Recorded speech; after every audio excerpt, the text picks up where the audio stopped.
dipersiapkan, mungkin saya juga akan membacakan terlebih dahulu ya Ibu untuk biodata beliau, ya, biodata singkat beliau. Baik, ini nama beliau adalah Nur Hayani SPD, tinggalnya di Graha Raya Melati Loka. Kemudian suami beliau adalah Dr. Muhammad Syafrullah MKom MSc. Masya Allah, gelarnya banyak ya Bu ya. Kemudian beliau memiliki 2 putra, 1 putri ya. Kemudian ini informasi untuk pendidikan ya. Beliau itu pernah di PGTK Ma'had Murabiati Al-Awwal, kemudian bimbingan konseling Universitas Negeri Jakarta, dan juga di Rosa Islamiyah Ma'had Al-Hikmah Jakarta. Aktivitas beliau selain sebagai ibu rumah tangga, beliau adalah pengajar tahsin di Majelis Quran An-Najm, kemudian mengisi Majelis Taklim Tangerang Selatan dan sekitarnya, pembina Ikatan Keluarga Muslim Indonesia Johor Malaysia, Masya Allah, ketua Majelis Taklim Asy-Syuhada Melati Loka. Kemudian di pengalaman beliau selain sebagai guru bimbingan konseling di SMP Islam PB Sudirman Jakarta Timur, beliau juga mengajar di PGTK Iqra cabang Johor Malaysia dan mengisi pengajian mahasiswa dan TKW asal Indonesia di UTM Johor Malaysia.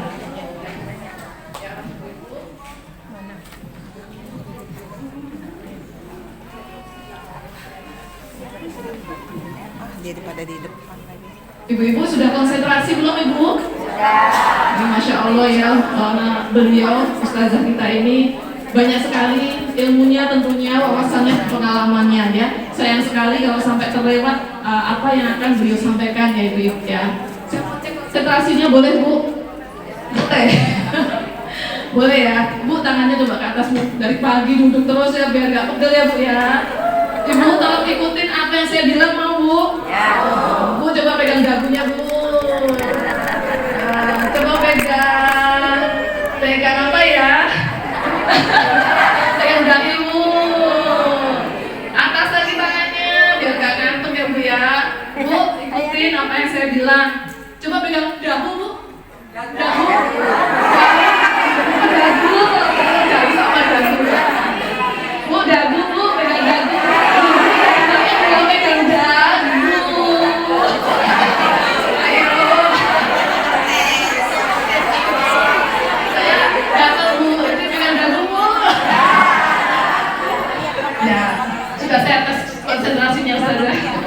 Insya Allah Ibu-Ibu siap ya Bu dengan mencatat dan tentunya untuk mencatat harus menggunakan beliau. Kami persilakan Ustazah.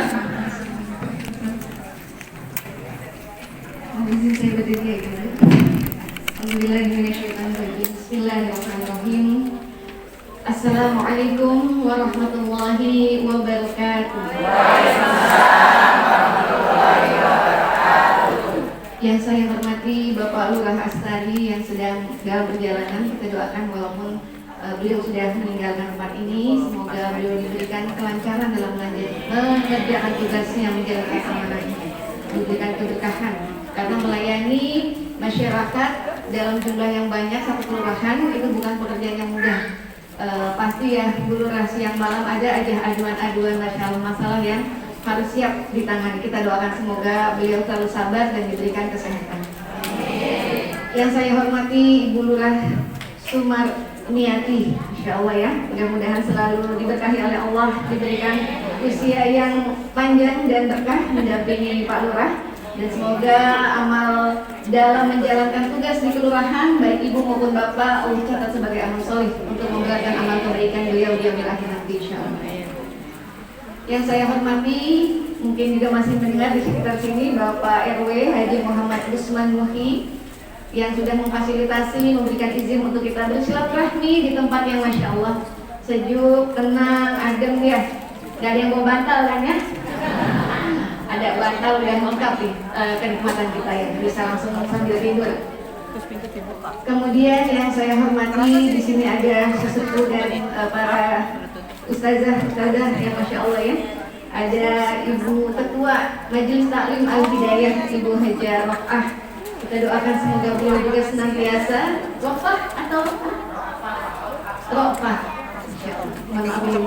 Mudah-mudahan beliau senantiasa diberikan kesehatan, keberkahan usia, selalu semangat mengelola majelis taklim sebagai tempat untuk kita berkumpul, bersilaturahim sambil berzikir, tilawah, masya Allah ya. Mudah-mudahan Allah balas segala amal solihnya di majelis ini. Kemudian di sebelah Ustazah Rafa itu ada Ustazah Aminah, guru saya yang beberapa kali saya kunjungi untuk belajar. Beliau itu masya Allah ya, ilmunya banyak. Mungkin nanti suatu saat juga saya akan belajar sama Ustazah Rafa karena belum sempat aja berkunjung. Beliau adalah wakil dari Ketua Majelis Taklim kita. Beliau wakil dari Ustazah Rafa. Kita doakan juga mudah-mudahan sakinah selalu keluarganya, berkah dan rahmat selalu bersama beliau. Kemudian yang saya hormati, saya cintai Ibu Ani, Dr. Gigi Ani Bawaihi. Masya Allah ya, beliau adalah pembina Departemen Muslimah dan Pengembangan Sumber Daya Manusia Ikatan Warga Muslim Gaharaya yang sudah hadir di sini. Jadi IWM itu ketuanya sebenarnya bapak-bapak.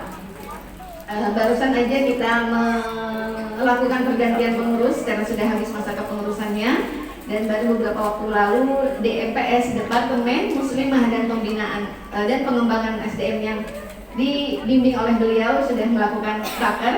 Dan masya Allah salah satunya adalah memang kita ingin berukhuwah dengan orang seluruh di Kelurahan Paku Jaya maupun sekitar Geraha Raya. Karena Geraha Raya itu tidak hanya Paku Jaya ya, ada Pondok Jagung Timur juga, Adena, Celesta dan seterusnya. Jadi bagaimana nanti program DMPS juga akan menyatu dengan ibu-ibu yang ada di Majelis Taklim Al-Hidayah. Mudah-mudahan kita doakan ini menjadi wasilah untuk kita bersama-sama bersilaturahim di taman-taman surganya Allah. Sehingga kita semua semoga bisa berkumpul di surga insyaallah. Kemudian yang saya hormati, yang saya banggakan, rekan sejawat sesama Ketua Majelis Taklim, Ibu Sri Fikri. Beliau Ketua Majelis Taklim Al-Ghifari yang sudah menyiapkan begitu banyak hal sarana.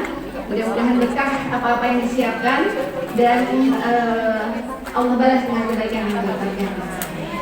Yang saya muliakan ibu-ibu semua jamaah Majelis Taklim Al-Hidayah Kelurahan Paku Jaya yang sudah dari rumah datang keluar rumah melangkahkan kaki tempat ini. Mudah-mudahan senantiasa diberikan kesehatan, keberkahan usia, diberikan anak-anak yang solih dan solihah, diberikan suami yang senantiasa membimbing dan mendampingi hingga ke surga insyaallah. Amin ya Allah ya rabbal alamin. Alhamdulillah rabbil alamin. Alhamdulillah ala nikmatillah la haula wala quwata illa billah. Allahumma shalli ala Muhammad wa ala Muhammad. Rabbi shrah li sadri wa yassir li amri wa hlul 'uqdatam min lisani yafqahu qawli. Rabbi zidni ilma warzuqni fahma. Amin ya rabbal alamin. Masya Allah, alhamdulillah. Tidak ada kata yang pantas kita ucapkan di awal setiap pertemuan-pertemuan seperti ini selain puji syukur kepada Allah Subhanahu wa Ta'ala. Allah yang menggenggam hati kita, Allah yang memberikan rezeki kepada kita, memberikan rahmat dan ketenangan kepada kita. Dan bersyukurnya kita di sini, kita ini berada dalam lapis-lapis keberkahan, masya Allah. Keberkahan yang pertama, sebagaimana Rasul Shallallahu Alaihi Wasallam bersabda, barang siapa yang berkumpul di suatu tempat di rumah Allah, masya Allah sekarang kesempatannya di Masjid Al-Ghifari, kemudian di dalamnya dibacakan Al-Quran, masya Allah tadi sama-sama sudah kita bacakan surat Yasin, maka akan Allah turunkan keberkahan, rahmat, sakinah, dan akan diliputi oleh para malaikat, dan akan Allah sebutkan satu persatu nama yang ada di sini di hadapan para malaikat. Jadi walaupun nanti ngantuk-ngantuk dengerin ceramahnya, walaupun kadang ada yang nggak paham, nggak ngerti, minimal pulang bukan hanya bawa kotak, tapi bawa berkah yang Allah turunkan ke majelis ini. Jadi di sini nih kita bersama dengan para malaikat, ibu-ibu. Jadi jangan malas untuk berada ke majelis ilmu, karena di situ ada berkah, ada malaikat, ada rahmat.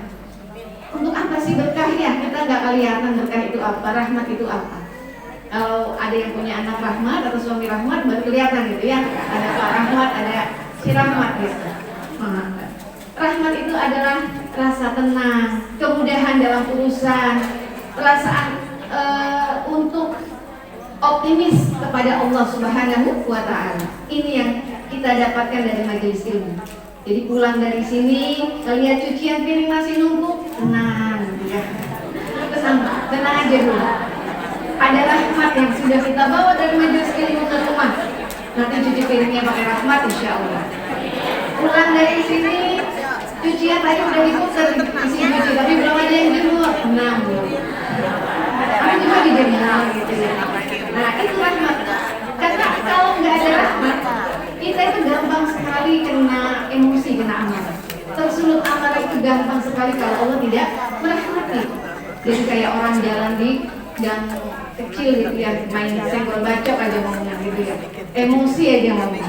Jadi kalau kita bisa mengendalikan amarah, bisa mengendalikan emosi, itu rahmat Allah ada pada kita.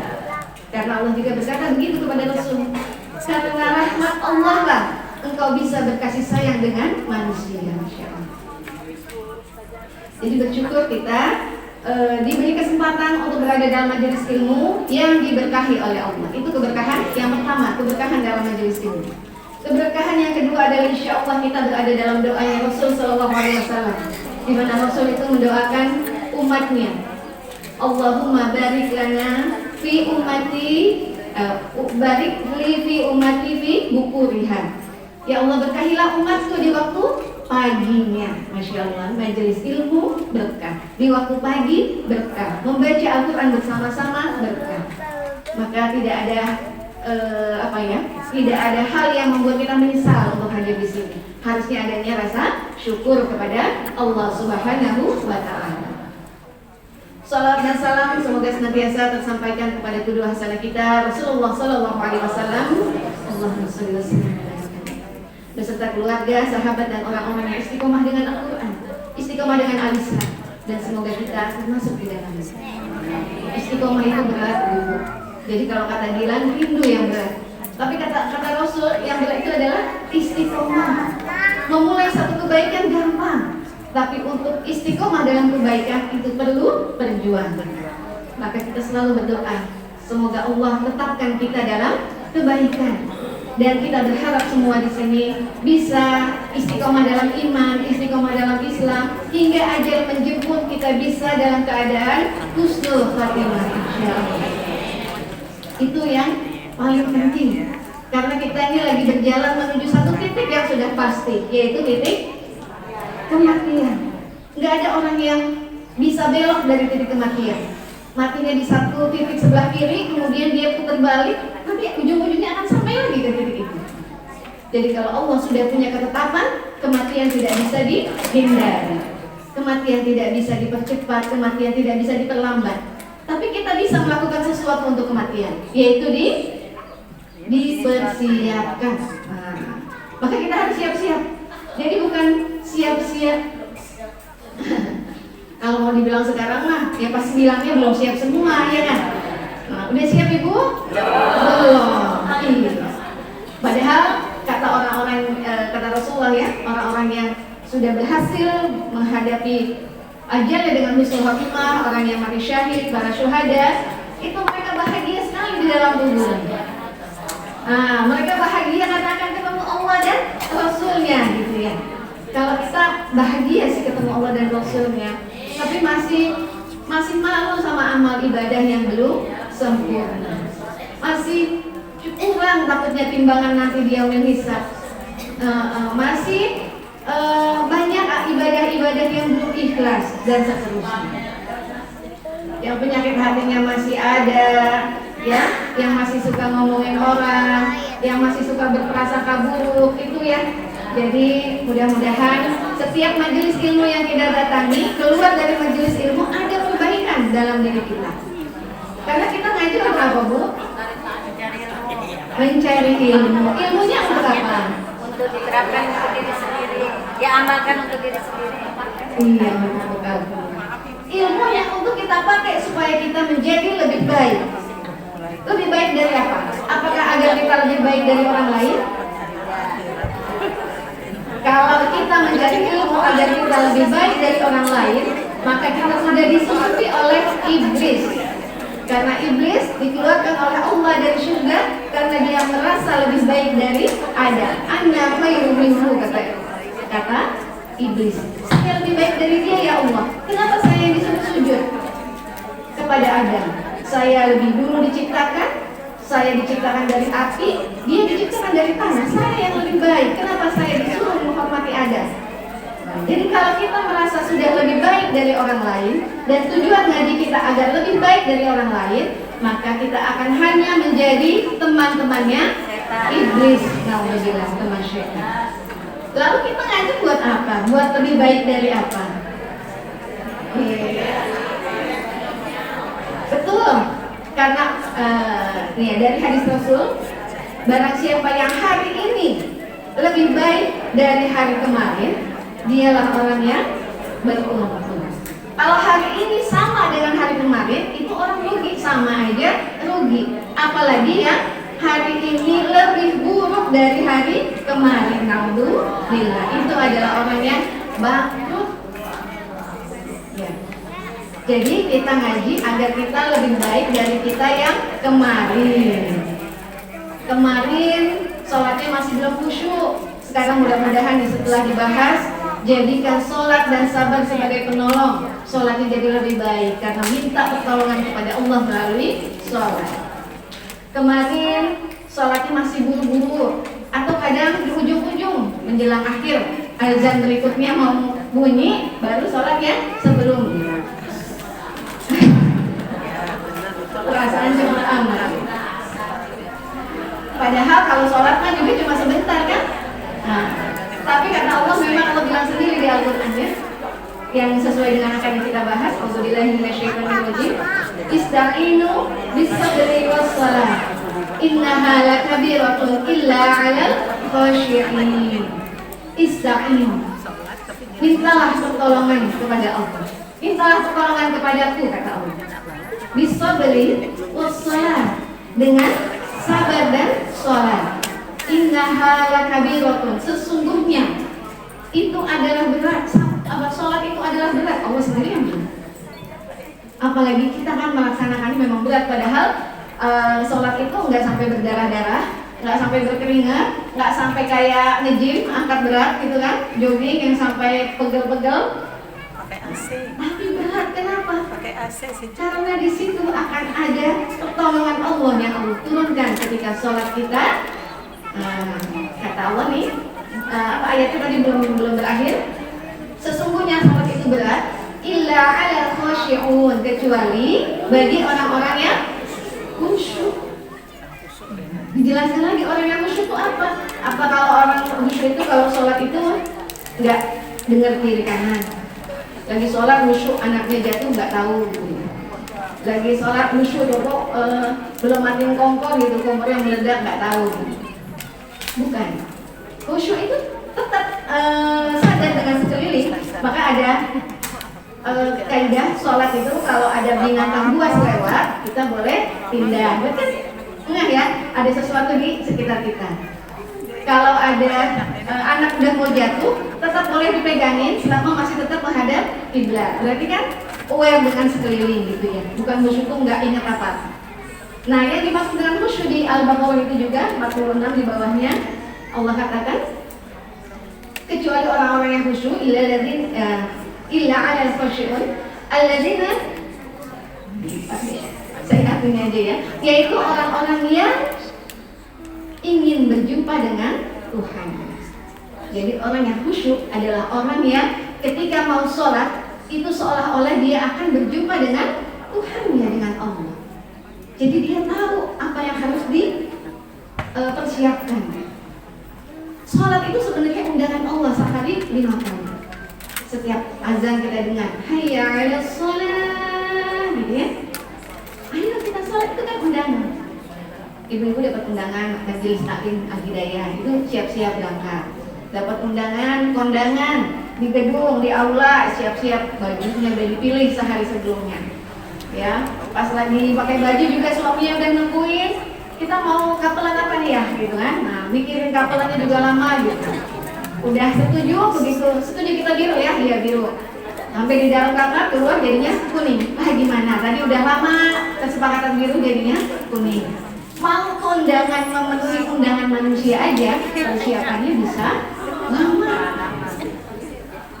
Tapi tasnya yang mana? Sepatu segala yang mana nih? Kerudungnya yang matching sama jilbabnya yang mana? Nah ini kita diundang oleh Allah Subhanahu wa Ta'ala. Hayya 'alas shalah. Maka ketika ada panggilan untuk ayo kita sholat, itu adalah undangan Allah. Adabnya adalah mempersiapkan diri, berwudu, mencari tempat yang bersih, pakaian yang bersih, kemudian hati yang bersih. Kita siapkan segenap pikiran untuk berkomunikasi dengan Allah di dalam sholat. Karena sholat itu isinya adalah obrolan kita sama Allah. Jadi kalau kita sholat itu sebenarnya lagi ngobrol dulu sama Allah. Allahu Akbar, Allah Maha Besar. Ketika duduk antara dua sujud, Rabbighfirli warhamni wajburni, ya Allah ampunilah, cukupkanlah aku, sayangilah aku, warhamni wajburni, warfa'ni, angkatlah aku. Jadi kita minta banyak sebenarnya dalam sholat. Makanya di situ dikatakan, jadikanlah sholat dan sabat sebagai penolong. Ketika ada masalah, ketika ada sesuatu yang memberatkan, jangan lari kemana-mana. Gak perlu update status, gak perlu cerita ke orang-orang yang mungkin malah lebih besar dari masalahnya karena dia menyebarkan kepada orang lain. Cukup gelar sejadah, ambil wudhu, pakai mukena, ceritakan semuanya kepada Allah. Karena sebenarnya walaupun tidak diceritakan, Allah sudah tahu masalah kita. Tapi karena Allah ingin melihat hambanya meminta, hambanya memohon, hambanya bersimpuh kepada Allah, Allah kasih kita ujian. Karena kadang-kadang kalau nggak dikasih ujian, nggak dikasih cobaan, nggak dikasih masalah, itu sholatnya buru-buru gitu ya. Mintanya juga sekadar membaca, nggak ada ruhnya, nggak ada menghadirkan hati, lewat aja begitu. Rabbana atina fid dunya hasanah wa fil akhirati hasanah wa qina adzabannar. Padahal itu permintaan yang paling mahal. Rabbana atina fid dunya hasanah. Kita minta kebaikan kehidupan di dunia. Wal akhirati hasanah. Kebaikan kehidupan di akhirat. Dan wa qina adzabannar. Minta dibebaskan dari azab neraka. Itu mahal kalau benar-benar Allah kasih, Allah ijabah doa kita. Maka harus diucapkan dengan sungguh-sungguh. Ibu-ibu tadi ada Pak Lurah. Kalau ibu-ibu ada perlu nih ngobrol sama Pak Lurah, pasti mau ketemu Pak Lurahnya rapi-rapi gitu kan. Gak mungkin ketemu Pak Lurah pakai daster kan? Nah, dicubit sama Bu Lurah nanti. Apalagi dasternya bolong. Mau ketemu Pak Lurah, ada perlu gitu kan? Pakai baju yang rapi gitu. Dipilih juga kalimatnya, nggak kayak ngomong sama temen gitu kan? Woi Lur gitu, nggak gitu kan? Pak Lurah, Pak, kita dari majelis taklim mau mengundang, mau ini, mau itu, ngomongnya dengan sopan, nggak teriak-teriak ngomongnya, nggak cepet-cepet gitu. Apalagi berbicara dengan Allah Subhanahu wa Ta'ala. Wasta'inu bisabr. Mintalah pertolongan kepada Allah dengan sabar dan sholat. Karena di dalam sholat kita itu benar-benar minta pertolongan. Ada kata ta'inu, wasta'inu, ista'inu di dalam surat Al-Fatihah. Iyyaka na'budu wa iyyaka nasta'in. Masya Allah, sudah disiapkan nama Allah. Hanya kepadamu lah kami menyembah dan hanya kepadamu lah kami mohon pertolongan. Jadi di Al-Quran dikasih tahu, kamu bingung mau ngapain lagi ada masalah. Sholat, di sholat itu kamu minta tolong. Iyyaka na'budu wa iyyaka nasta'in. Ya, jadi kita berbicara kepada Allah di dalam sholat, Allah itu sebenarnya sudah menyiapkan semua jawabannya. Allah sudah berbicara kepada kita lengkap sejak 1400 tahun yang lalu. Di mana Allah berbicara kepada kita? Di mana? Ibu gak pernah dengar pembicaraan Allah? Gak pernah berasa Allah ngomong sama kita? Sama ibu? Kepada siapa? Kepada kita. Kepada kita supaya kita punya petunjuk hidup, supaya kita tidak salah dalam melangkah, supaya tidak menyesal. Kita belum sampai ke alamnya tapi sudah diceritakan supaya nanti kita tidak minta balik lagi. Karena di Al-Quran diceritakan begitu. Orang-orang yang berada di dalam kubur meminta kepada Allah untuk dikeluarkan dari kuburnya. Ya Allah, kembalikanlah kami ke dunia, ya Allah. Kembalikanlah kami hidup di dunia sebentar aja. Kemarin kami hidup 60, 70 tahun. Kembalikan sebentar aja. Sehari 2 hari juga nggak apa-apa. Kemudian kata Allah di dalam Al-Quran, nanti ibu baca aku. Jadi kalau baca Quranku, lihat lirik-lirik artinya. Dilirik artinya kan setiap Quran ya ada juga yang nggak ada terjemahannya. Kadang memang bahasanya baku ya, bahasanya kita nggak ngerti. Maka kita memang perlu orang untuk membantu kita memahami Al-Quran. Karena Al-Quran diturunkan sebagai petunjuk, bukan hanya sebagai bacaan. Baca Yasin tiap pekan, alhamdulillah, jangan ditinggal. Ditambah dengan apa? Memahami isi kandungan surah Yasin. Karena di situ ada kemuliaan Allah. Di surat Yasin Allah tunjukkan kekuasaan Allah, diceritakan bagaimana Allah memperjalankan planet-planet, matahari, bulan, dan bintang pada garis edarnya sehingga tidak bertabrakan satu sama lain. Itu diceritakan di surat Yasin. Ya, jadi balik lagi ke sholat, ya. Kita berbicara kepada Allah dalam sholat, Allah berbicara kepada kita di dalam Al-Quran. Penasaran gak Bu Allah ngomong apa aja dalam Al-Quran? Harusnya penasaran. Karena yang berbicara bukan Pak Lurah, bukan Pak Camat, bukan Presiden, tapi Allah yang menguasai diri kita, menguasai alam semesta, dan kita sedang berjalan menuju pertemuan kepada Allah Subhanahu wa Ta'ala. Zat yang maha agung, yang maha mulia itu berbicara kepada kita. Masa kita nggak penasaran? Ya kalau Pak Lurah tadi bicara, Ibu dengerin kan? Itu bagus informasinya kita terima, kita semua.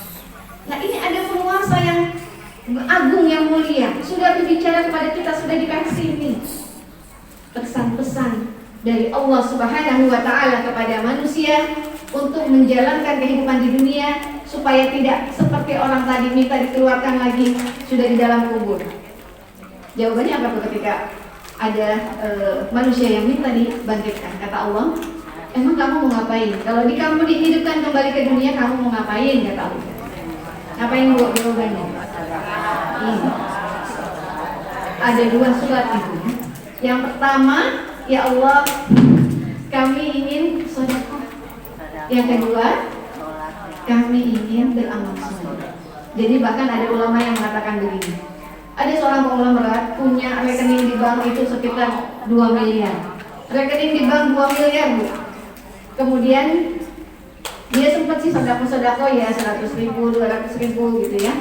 Mungkin paling gede 500 ribu atau 1 juta. Untuk 2 miliar kan itu kecil ya. Ketika dia meninggal, dia wafat. Kemudian dia menyesal. Karena yang ada di tempatnya itu ketika dia di alam kubur itu yang 100 ribu, 200 ribu, 500 ribu, paling gede 1 juta. Itu yang tadi 2 miliarnya di mana? Masih di rekening, dilebutin sama ahli warisnya. Kalau dia bilang, ya Allah kembalikan saya ke dunia sebentar aja, ngapain? Saya mau auto debat langsung rekening itu habis ke anak yatim, masjid, fakir miskin. Mau saya habisin daripada dibukin sama ahli waris, supaya ketika di dalam kubur yang 2 miliar itu ikut kepada saya. Gitu kata Allah. Tapi sudah terlambat. Iya makanya, tapi sudah terlambat, nggak bisa. Nah kita belajar dari situ. Jangan sampai kita terlambat kayak orang-orang yang menyesal itu. Bahkan ada yang menceritakan ketika berada di dalam kubur yang sangat gelap, yang menjadi penerang kita adalah sedekah, bacaan Quran, amal sholih, doa anak yang soleh. Jadi bumi itu sangat gelap, Bu. Sekarang terang karena ada matahari terang. Bumi itu aslinya bumi kayak ibu berada di dalam ruangan di kamar jam 11 malam, terus mati lampu, blok. Tangan ibu kelihatan nggak? Jalan ke pintu meraba-raba, ya kan? Itu aslinya bumi. Gelap kayak gitu. Jadi mata kita juga nggak berfungsi untuk melihat. Kita ngeraba-raba. Nanti kalau ada cahaya baru kelihatan. Itu bumi yang masih di atas nih yang kita injak. Gelapnya kayak begitu. Apalagi bumi yang sudah di bawah yang nanti digali untuk jenazah kita, yang nanti dilubangi diangkat tanahnya, kemudian jasad kita akan dimasukkan ke dalamnya, ditutup dengan tanah. Itu gelapnya kayak gimana? Di atas bumi aja gelapnya kita nggak bisa lihat. Nah, di dalam kubur itu yang sangat gelap, di situ ada penerang untuk orang-orang yang sudah menyiapkan lampu-lampunya sejak dia hidup di dunia. Apa Bu penerangnya? Tadi ada ustazah yang mengatakan, kalau kamu ambil uang yang abu-abu, abu-abu berapa ya? 2.000 masih ada. Apa ya yang abu-abu? Masukin kotak yang abu-abu gitu kan. Nanti di dalam kuburnya penerangnya seperti lampu lilin yang deg-degan kita tuh. Aduh, mati nggak ya, kena angin mati nggak ya? Kalau mati gimana nih? Kalau keluarin uangnya masukin kotak infak yang biru, yang merah gitu ya. Itu nanti penerangnya seperti lampu silinder atau lampu listrik yang akan selalu terang, kena angin badai juga nggak akan mati. Maka sekarang mulai kita membuka rekening di akhirat, perbanyak infak untuk kehidupan kita di alam kubur. Yang warna terang untuk menjadi penerang, gitu ya. Ya, kembali lagi ke tema kita, sabar dan sholat. Kalau sudah waktunya kelihatan.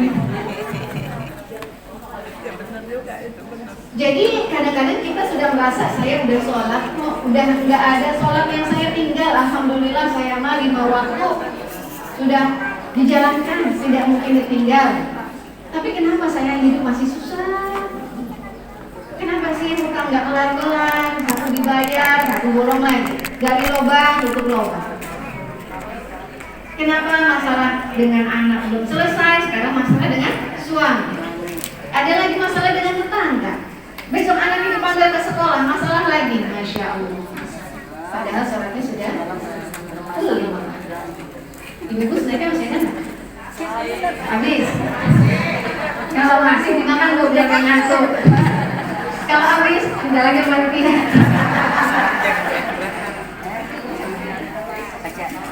Kadang-kadang sholat kita yang sudah kita lakukan tapi kita masih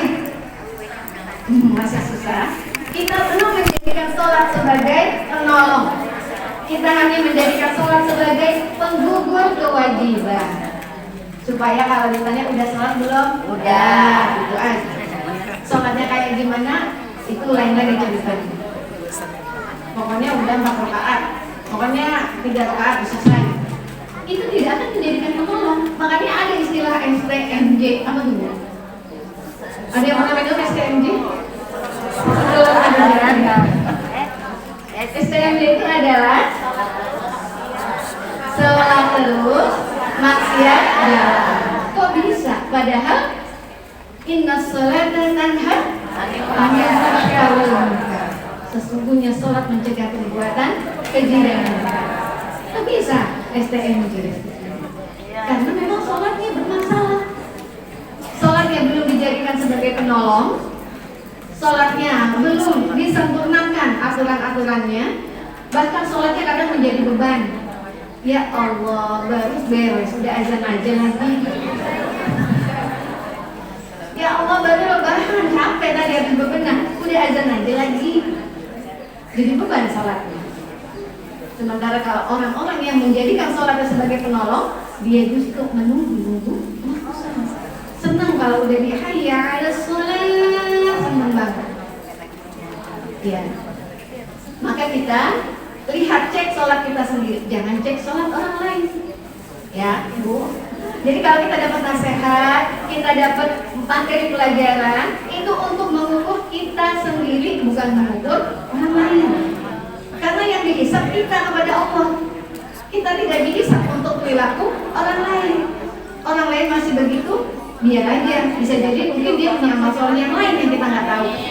Tapi kita yang begini, kita harus berusaha memperbaiki diri. Jangan ketika ada orang yang sholatnya goyang-goyang, kemudian kita malah jadi, gimana sih sholatnya? Lagi sholat tadi ngomonginnya. Lagi sholat, ngomongin orang gitu di kepalanya.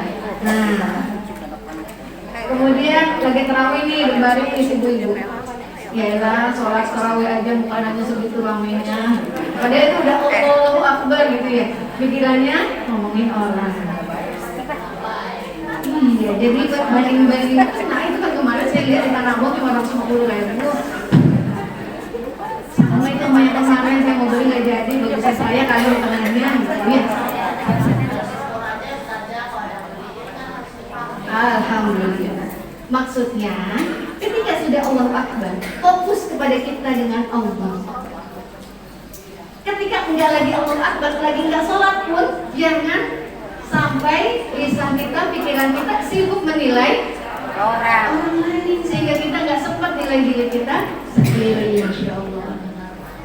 Baru sholat, sabarnya belum, jadi mampus lagi. Lembut ya? Oke. Ya, jadi kita perbaiki sholat supaya menjadi penolong buat kita. Karena kita nggak bisa minta pertolongan yang lain. Kalau Allah sudah bilang, pertolongan kamu adalah sholat dan sabar, maka kita nggak bisa nyari pertolongan yang lain. Kepada dukun, kepada paranormal, kepada orang pintar, itu tidak akan memberikan pertolongan. Karena semua kejadian atas kehendak Allah. Jadi kita hanya bisa kepada yang berkehendak atas diri kita. Nah, salah satu ciri atau beberapa ciri ya, orang yang sholatnya sudah betul, orang yang sholatnya sudah menjadi penolong atas dirinya, yang pertama itu adalah dia semakin baik akhlaknya. Karena itu tadi, inna sholata tanha 'anil fahsya wal munkar.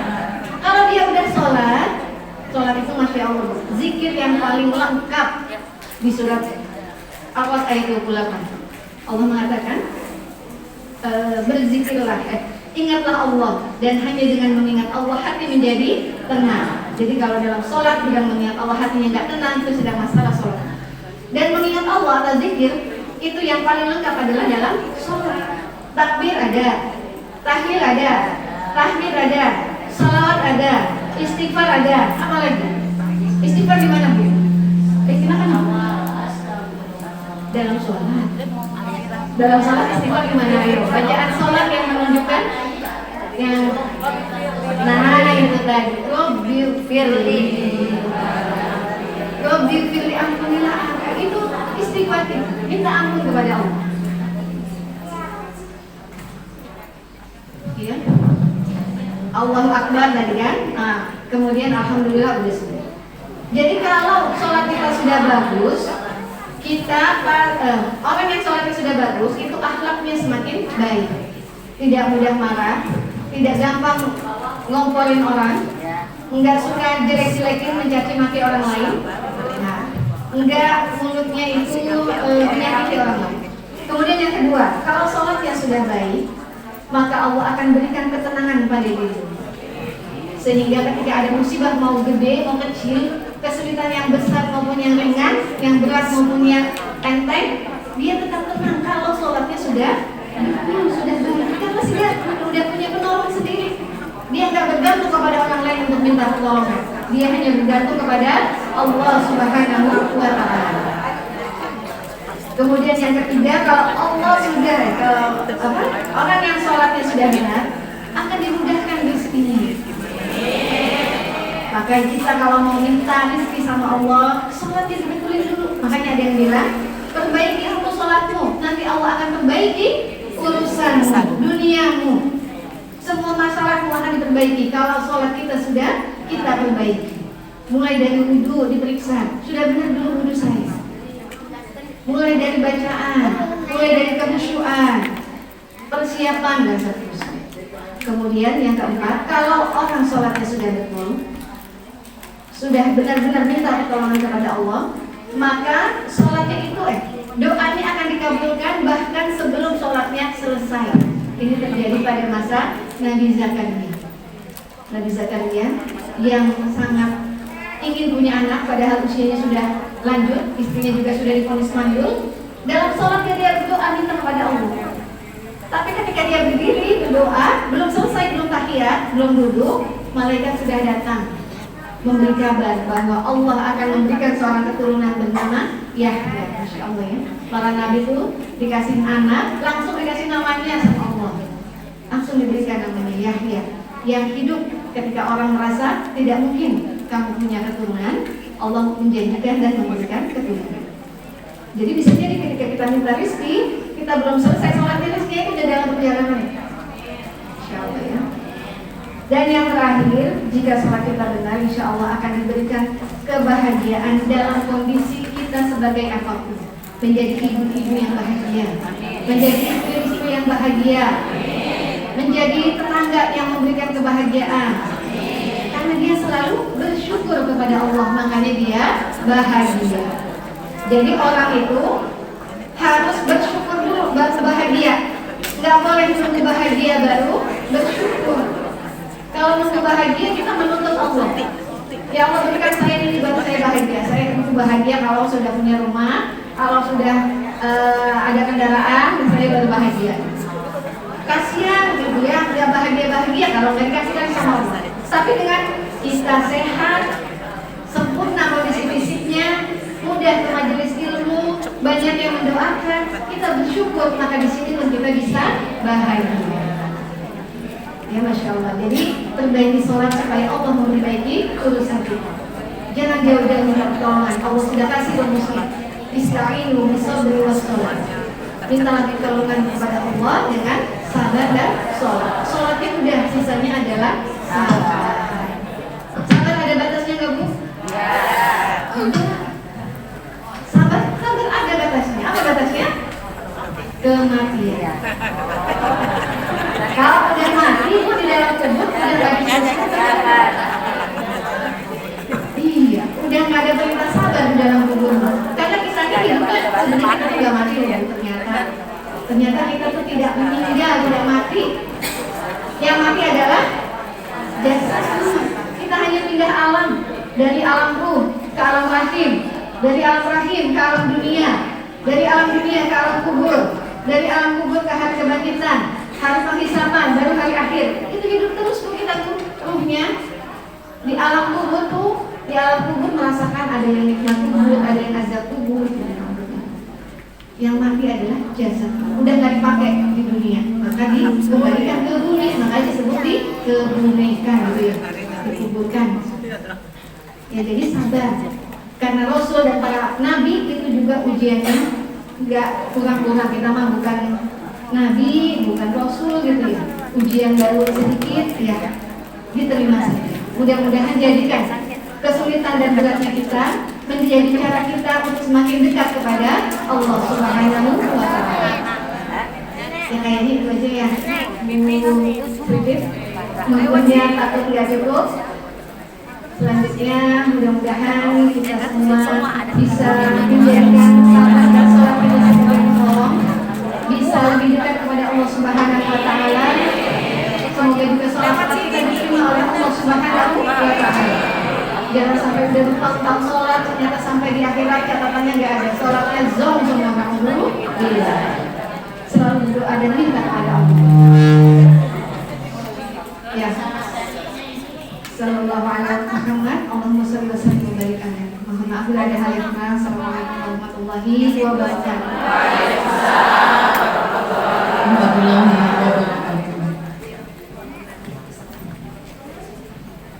Jazakillah khair Ustazah untuk ilmunya. Jadi ibu-ibu tadi kalau ibu dapat pertolongannya dari siapa Ibu? Caranya dengan sholat dan sabar. Syaratnya untuk sholat tadi apa Bu? Khusyuk ya. Baik.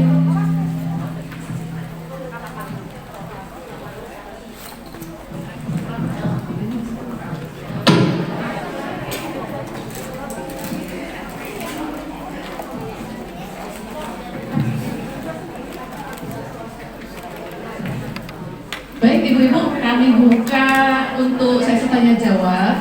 Tapi kita juga melihat waktunya, ini juga mungkin tidak banyak. Saya buka 2 pertanyaan dulu. Silakan ibu-ibu yang ingin silakan. Pertama ada 2 dulu ya. Ya. Pertama monggo Bu, boleh minta bantu mic kan ke Atul.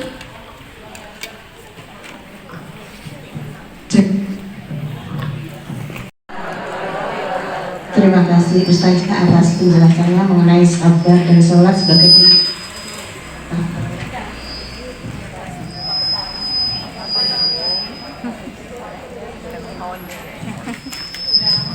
Maaf ya Bu.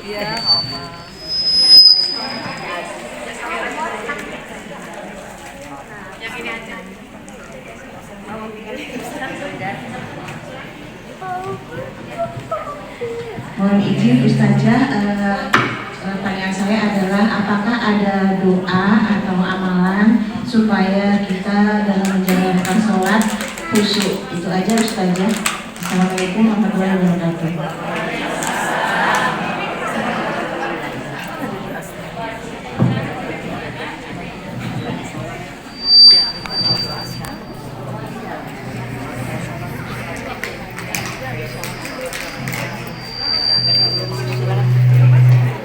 Assalamualaikum warahmatullahi wabarakatuh.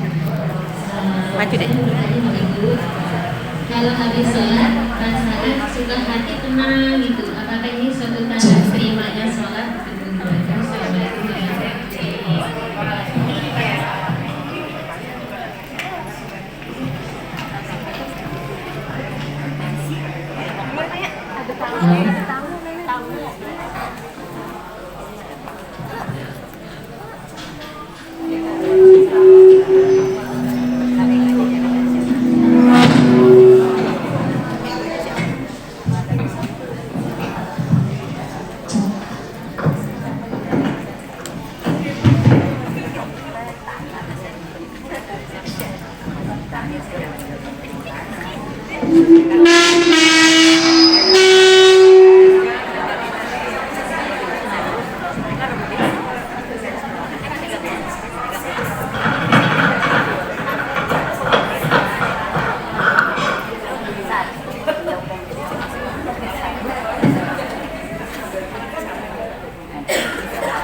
Mohon izin saya dulu ya. Apakah ada doa atau amalan khusus untuk kita bisa mencapai sholat yang khusyuk? Ya. Segala sesuatu yang kita inginkan itu kita bisa minta langsung kepada Allah Subhanahu wa Ta'ala. Kita bisa persiapkan diri dengan sebaik-baiknya. Kemudian kita minta kepada Allah dengan doa supaya bisa, sebenarnya bukan pada khusyuknya, tapi pada diterimanya sholat kita. Nah, karena syarat diterima sholat itu adalah khusyuk, dan khusyuk itu tadi ya, bukan berarti kita nggak sadar atau sekeliling, tapi kita bisa memahami salah satunya ya, amalnya adalah pahami bacaan sholat. Apa yang kita baca dalam surat Al-Fatihah itu artinya apa sih? Kita ngomong apa itu sama Allah? Ihdinas siratal mustaqim. Apa buatnya? Masya Allah. Itu kita minta sama Allah. Kalau minta sama Allah kan kalau nanti artinya kita akan sampaikan dengan cara yang lemah lembut gitu ya. Jadi khusyuk kalau tahu artinya. Allahu Akbar. Allahu Akbar kabira walhamdulillahi katsira wa subhanallahi bukratan wa asila. Inni wajjahtu wajhiya lilladzi fatara as-samawati wal ardh. Dan seterusnya. Insyaallah kita mengakui keberadaan Allah. Inni wajjahtu wajhiya lilladzi. Kami menghadap kepadamu ya Allah. Kami hadapkan wajahmu kami hadapkan wajah kami kepadamu ya Allah. Wajhiya lilladzi. Menghadap kepada wajah yang menciptakan langit dan bumi. Kita pahami bacaannya. Walaupun memang nggak hafal, nggak apa-apa, tapi bisa meraba-raba gitu ya. Sedikit-sedikit kan tahu ya, samawat gitu kan, langit, bumi. Kemudian ada inna sholati wa nusuki wa mahyaya wa mamati. Sesungguhnya ibadahku, sholatku, hidupku dan matiku, masya Allah. Hidupku dan matiku hanya lillahi rabbil alamin. Hanya untuk Allah, Rabb semesta alam. Jadi itu benar-benar perhambaan yang kita merendahkan diri kepada Allah. Kita mengagungkan Allah dengan sebesar-besar keagungan. Diawali dengan Allahu Akbar. Allah Maha Besar. Jadi nanti kalau lagi ada masalah yang besar, bilang sama masalahnya, wahai masalah yang besar, aku punya Allah yang Maha Besar, yang lebih besar dari dirimu. Kita punya Allah yang lebih besar dari masalah kita. Masalah yang ada pada kita, Allah juga yang bikin, Allah juga yang kasih. Maka kita minta sama yang memberikan masalah itu.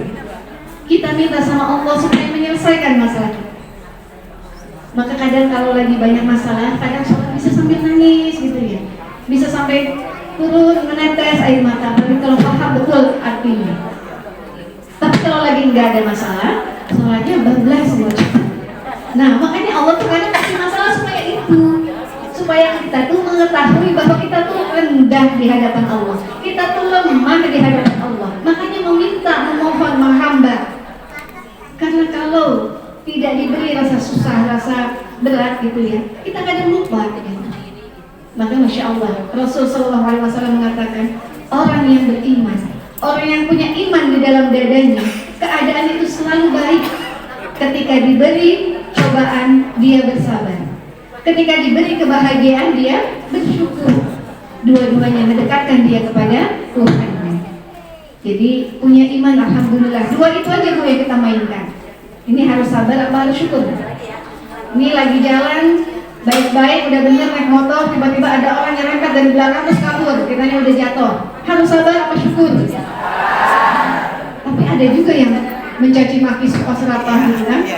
Ngomong yang jelek-jelek, yang kotor-kotor, dia nggak sadar waktu ngomong yang jelek-jelek, yang kotor-kotor itu malaikatnya malah lagi catat yang diomongin bla bla bla bla semua, kebun binatang, kemudian kata-kata fujur, kata-kata kotor dan seterusnya.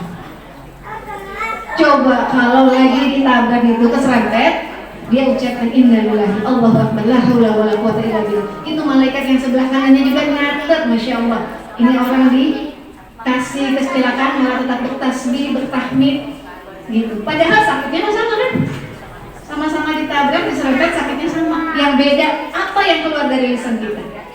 Makanya di Al-Baqarah itu ya, juz 2 dikatakan, sesungguhnya orang-orang yang bersabar adalah orang-orang yang apabila ditimpa musibah mereka mengatakan innalillahi. Tahu nggak artinya apa? Innalillahi. Segala sesuatunya dari Allah dan akan kembali kepada Allah. Maka orang tadi nabrak saya, dia dikirim sama Allah supaya nyerempet saya. Iya nggak? Kan nggak mungkin ada kejadian yang Allah tidak kehendak. Bahkan di surat apa yang paling kita bacanya itu yang di Aku Jaya, di situ dikatakan bahkan daun yang jatuh di malam hari yang sangat gelap, daunnya kecil-kecil, jatuhnya kapan, jam berapa, jumlahnya berapa, jatuh di mana aja, itu sudah tertulis di lauh mahfuz. Masya Allah, semua sudah dalam ketentuan Allah. Maka ketika ada sesuatu musibah, ini datang dari Allah. Allah mau apa nih? Saya disuruh ngapain nih? Lagi ngepel, baik-baiknya udah beli sholawat ngepel. Atau anaknya datang pakai sendal kotor, sepatu kotor masuk gitu kan. Itu bukan semata-mata anak ibu yang iseng gitu. Tapi Allah tuh yang menggerakkan. Ya Allah, Engkau mengirimkan anakku begini supaya lantai kotor ini biar apa nih? Biar keluar itu kata-kata ya Allah, Allahu Akbar. Sampai ada orang ada ustaz ya ke Palestina. Ustaz ke Palestina itu dia cerita di Palestina itu saya tuh ngobrolnya setengah jam, tapi ditanya apa kabarnya itu bisa 10 kali dalam setengah jam. Ketika ditanya kenapa sih ditanya mulu kaifahal, apa kabar kamu gitu kan pasti jawabannya alhamdulillah, alhamdulillah. Saya tanya begitu supaya kamu bertasbih, Masya Allah, supaya dalam obrolannya ada alhamdulillah, alhamdulillah, Masya Allah. Gitu. Jadi lisan kita nih kalau sholat yang udah betul tadi udah mentasbihkan Allah, bertakbir, bertahmid gitu kan. Abis sholat ini lidah, ini mulut jangan dipakai untuk ngomongin orang, ngejelek-jelekin orang, berbohong, sumpah serapah, absen kebun binatang gitu ya. Udah cakep-cakep mulutnya abis sholat ya, dijagain supaya ketemu sholat lagi mulutnya dalam keadaan tetap baik, tetap bersih. Jadi persiapkan saja apa yang ingin kita minta kepada Allah Subhanahu wa Ta'ala. Dan supaya sholatnya khusyuk yang tadi, pahami bacaan sholatnya. Baca aja sebelum sholat bukunya dibaca dulu. Kita nih mau ngomong apa sama Allah nih, karena memang sholat harus berbahasa Arab, nggak bisa sholat bahasa Indonesia. Allah Maha Besar, harus bahasa Arab, dan karena kita bukan orang Arab memang harus belajar, pahami. Kemudian selain memahami bacaan sholat, supaya sholat kita khusyuk, persiapkan segala sesuatunya. Pastikan kompor udah dimatikan, pastikan pintunya mau dikunci apa enggak gitu. Jangan udah Allah Akbar, ya Allah harusnya tadi dikunci pintunya supaya anaknya nggak keluar, lupa kunci gitu. Jadi buru-buru sholat ya, takut anaknya keluar karena pintu nggak dikunci. Jadi kayak tadi kita mau kondangan aja persiapannya lama gitu. Ini mau diundang Allah, persiapkan semuanya. Pastikan dalam sholat kita bisa tenang. Nah, kalau tenang insya Allah bisa khusyuk. Gitu ya Bu Ani, Bu Ani, Bu Ani. Yang kedua, kalau kita tenang setelah sholat, apakah tanda sholat kita diterima? Ya Masya Allah ya. Memang Allah tuh memberikan beberapa tanda-tanda. Ketika Lailatul Qadar, tanda-tandanya paginya matahari cerah, tidak panas dan tidak dingin, angin seperti tidak ada tapi terasa sejuk gitu. Kemudian kita sampai tuh kepada suasana seperti itu. Wah, jangan-jangan semalam Lailatul Qadar. Kayaknya saya dapat di Lailatul Qadar. Padahal itu baru malam ke-25. Karena merasa sudah dapat, akhirnya 27, 29 nggak bangun lagi karena merasa sudah dapat. Gitu. Jadi intinya, kalau kita tenang, alhamdulillah, ketenangan itu diturunkan oleh Allah. Masalah sholat kita diterima atau tidak, kita berdoa juga kepada Allah. Tapi jangan sampai merasa sudah diterima kemudian menjadi cukup. Nah, saya sudah diterima sholatnya, alhamdulillah. Walaupun alhamdulillah, tapi merasa sudah diterima, itu hati-hati akan ada jebakan iblis masuk ke dalam hati. Udah nggak usah pakai sholat sunnah, sholat wajib kamu tuh udah bagus, udah diterima, nggak usah sholat sunnah, buru-buru lagi mau kondangan. Ya, jadi perasaan itu ada, kita syukur. Kita terus berusaha meningkatkan amalan-amalan sholat kita. Karena kalau sudah merasa cukup, akan berhenti untuk meningkat. Gitu ya.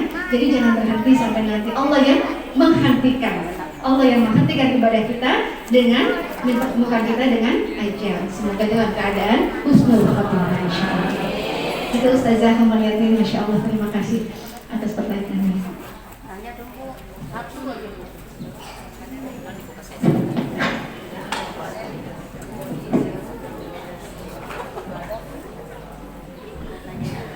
Jazakallah ahsanul jaza untuk ibu-ibu yang sudah menyampaikan pertanyaan dan Ustazah sudah memberikan jawaban dengan jelas. Ibu, ini hadiah bisa dikasih untuk yang penanya? Alhamdulillah. Oh iya Ustazah, biar satu lagi, boleh nggak Ustazah kasih pertanyaan? Nanti yang jawab kita kasih. Satu untuk Bu Aku. Silakan Ustazah, satu pertanyaan, nanti ibu-ibu silakan menjawab. Karena waktunya kita jam 11 sudah harus beralih di kegiatan yang lain. Silakan. Iya, satu pertanyaan. Mungkin masih banyak yang mau bertanya kan? Alhamdulillah, Masya Allah, berarti ada proses berpikir sehingga ada pertanyaan. Gak apa-apa Bu, kapan-kapan kita ketemuan lagi. Ini ketua majelis taklimnya beberapa ada yang alhamdulillah sudah pernah ngobrol lah sama saya, bisa nanti colek-colek majelis taklimnya, ajak saya ke ibu gitu, majelis taklim ibu. Biar nanti kita lebih luas lagi pembahasannya. Untuk pertanyaan, satu saja pertanyaannya. Ibu jangan jawab dulu ya. Tunjuk tangan dulu, nanti kalau panitia ini sudah menunjuk, baru dijawab. Ya. Tadi saya sudah sebutkan ada 5 tanda orang diterima sholatnya. Siapa yang bisa menyebutkan 5? Masya Allah, silakan.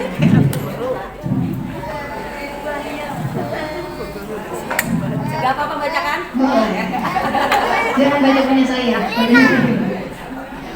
Assalamualaikum warahmatullahi wabarakatuh. Waalaikumsalam warahmatullahi wabarakatuh. Tanda-tanda atau ciri-ciri orang yang sholatnya diterima yaitu: 1. Semakin baik akhlaknya, akan diberikan ketenangan. 3. Akan dimudahkan rezekinya. 4. Doanya akan dikabulkan sebelum sholatnya selesai. 5. Akan diberikan kebahagiaan dalam keadaan apapun. Masya Allah. Sekian. Ya.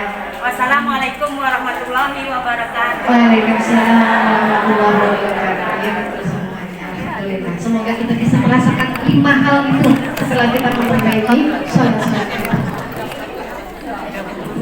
Alhamdulillah, beliau guru PTQ di sini, Ustazah.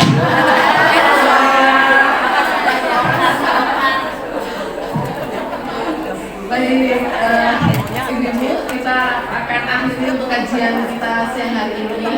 Dan kami mohon perkenan dari Ustazah untuk bisa memimpin kajian. Dan setelah kajian kita masih ada pemaparan program dari Rumah Sakit Insan Permata yaitu Ibu. Jadi mohon perkenan Ustazah untuk menutup terlebih dahulu kajian kita pada siang hari ini dengan pembantu.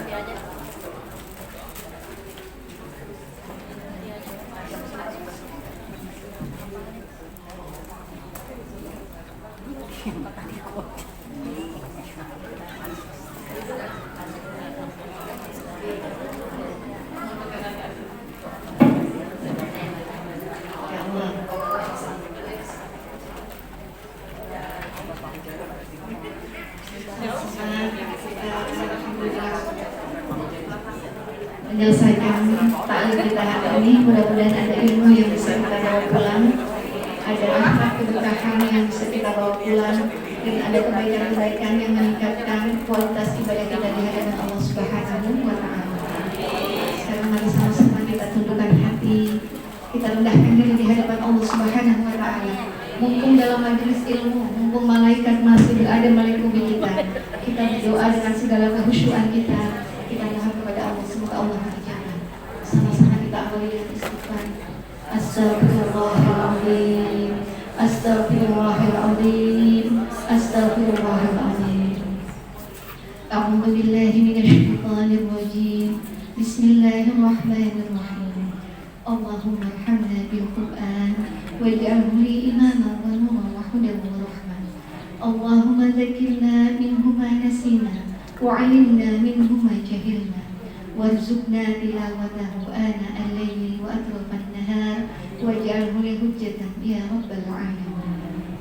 Ya Allah, dengan Al-Quran karuniakanlah kasih sayangmu kepada kami, ya Allah. Jadikanlah Al-Quran sebagai pemimpin kami, sebagai imam kami. Berikanlah hidayah dan cahayamu melalui Al-Quran, dan rahmatilah kami dengan Al-Quran.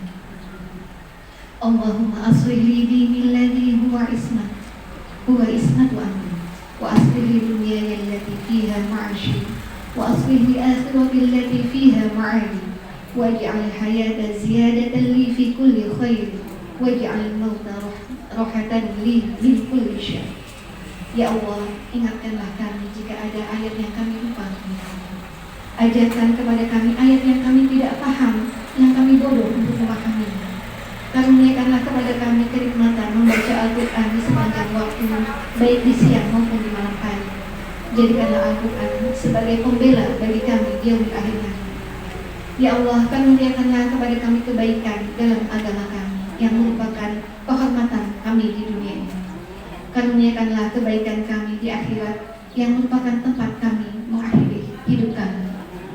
Ya Allah, jadikanlah kehidupan kami sebagai penambah kebaikan kami, dan jadikanlah kematian kami sebagai kebebasan kami dari segala keburukan. Allahumma inni as'aluka 'ishatan hamiyatan waliyatan sawiyatan wa maradan ghairu muzib wa la fadil. Ya Allah, jadikanlah umur yang terbaik kami ada di penghujungnya. Jadikanlah amal terbaik kami sebagai penutup kehidupan kami. Jadikanlah hari-hari kami hari-hari yang terbaik, dan jadikanlah saat itu yang terbaik adalah ketika kami berjumpa denganmu. Allahumma innaka ta'lamu anna hadhihi al-umur qad istamat ala mahabbatik wa taqat ala ma'ak wa tawahadat ala da'watik wa ta'adat ala mashhur syari'atik fawatik lahumma rabitataha wa alimuddaha wa lina subulaha wa mla'ha binurika alladhi la yakhlu washra sururaha bi khairil imani bi wa jamil qul alayka wa hiya bi ma'rifatik wa amitha ala syahadati fi sabilillah innaka ni'mal mawla wa ni'mal nasir. Allahumma ansur muslim fi Palestina, Allahumma ansur muslim fi Palestina, Allahumma ansur muslim fi Palestina. Rabbana la tuzigh qulubana ba'da idh hadaytana wa hab lana min ladunka rahmah innaka antal wahhab. Ya muqallibal qulub thabbit qalbi ala dinika wa المرسلين ربنا آتنا في الدنيا حسنة وفي الآخرة حسنة وقنا عذاب النار سبحان ربك رب العزة عما يصفون وسلام على المرسلين والحمد لله رب العالمين صلى الله على سيدنا محمد وعلى آله وصحبه وسلم الفاتحة.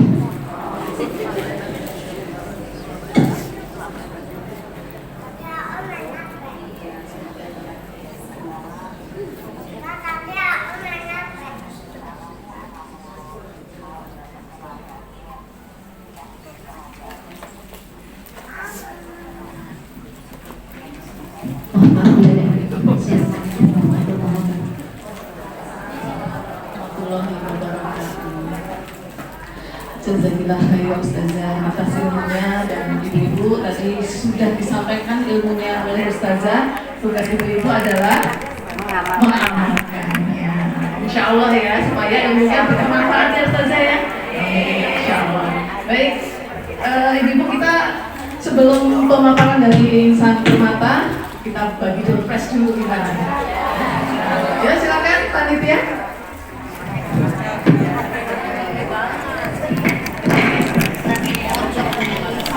Yang saya sebutkan nomornya silakan untuk maju. Nomor 100. Nomor 100. Tunjuk tangan loh. Langsung di sana.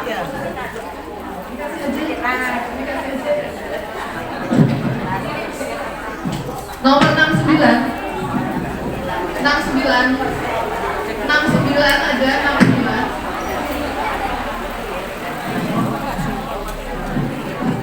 Nomor 4.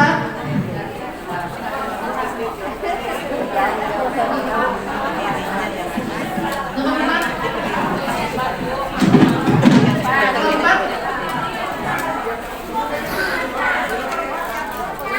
Nomor 114, 114. Nenek dapat nih. Oh iya kali. Jadi makasih aja ya, Nek. Dia dulu. Oh iya. Iya benar. Benar, iya Oke. benar. Nomor 108. Kamu coba, alhamdulillah. Rezeki istri solehah. 129. Allah. Tekad pengen kondisi ini barokah. Nomor 64. 64. Nomor 25. 25. Nomor 25 udah. Nomor 91.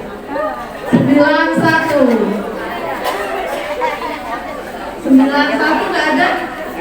91 coba dicek lagi. 91.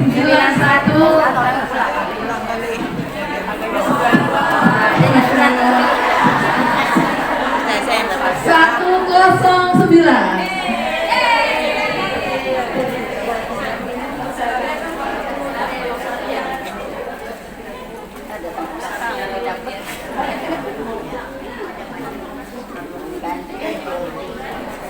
Nomor 77.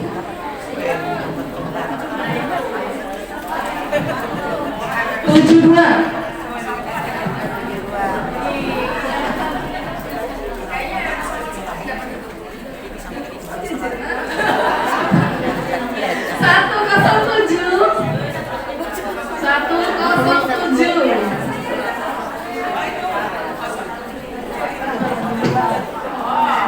Jangan pulang dulu ya Bu, belum selesai. Nomor 8. 83.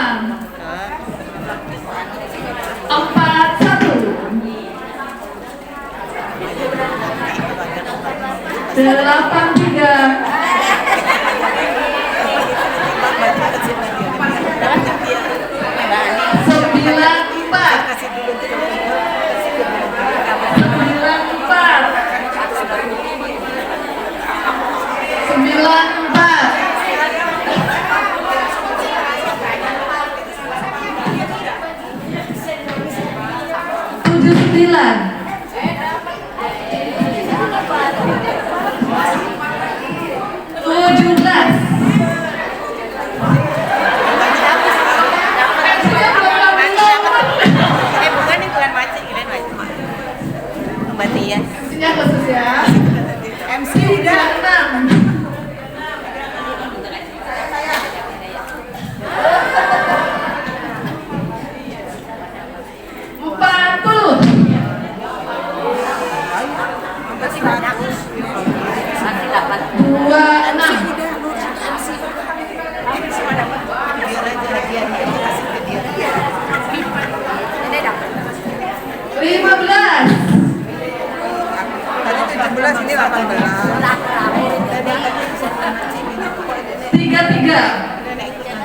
Lima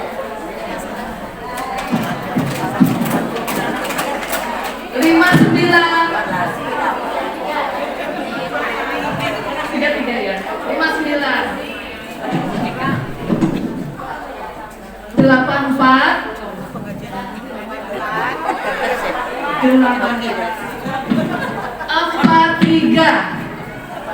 43. Udah.